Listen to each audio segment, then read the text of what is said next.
The share settings on Google Sites can catch people out because usually where the big share button is, it's been replaced by a publish button. Now, publish is about making your website go live and go onto the internet, but I don't want that yet. I want someone to work with me on this document who's not in the room with me. So for that, I need to use the share button, which is there.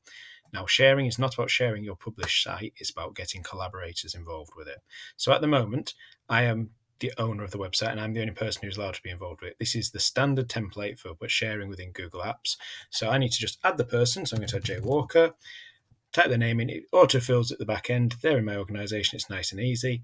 So I can send them a message if I want to or not. And by doing so, it's automatically set to editor, or I can have it as just a publish viewer. So if I just wanted someone to have a look at it and tell me how it's going, I'd use publish viewer, but editor is probably more useful. So that's what it defaults to. I can have a message in there if I want. And when I click send, it will send them an email just like any other in the Google Apps, and it'll allow them to make changes and adjustments. So there could be 2, 3, 4, 5, 6, 7 of us all working on the same website at the same time. We can look at version history and see who's doing what. Now, that's one option. The other option as well is when I go down to the link sharing at the bottom, is that I can have the draft mode. Now, it's got the draft side and the publish side. The draft side, if I created a shareable link and I could change it to my organization or anyone with the link, that is allowing, and it will generate a link, this link at the top, if I send it to them, or if I just put that on the internet for people to access, this long address, then anyone else who's in my organization can access and edit this website. So I can get into the draft mode like me. If I set it to anyone with the link, when I broadcasted this address, then anyone could get access to and could start adjusting things on it.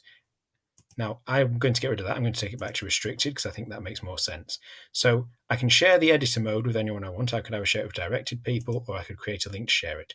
The publish site is a separate setting. That is about the viewed site at the end of the game, not this editing or drafting window. So a little bit more complicated on link sharing than normal, but generally the sharing with people and groups, it behaves just like it does normally. If you're sharing your site with someone, you're actually sharing the ability to edit your site.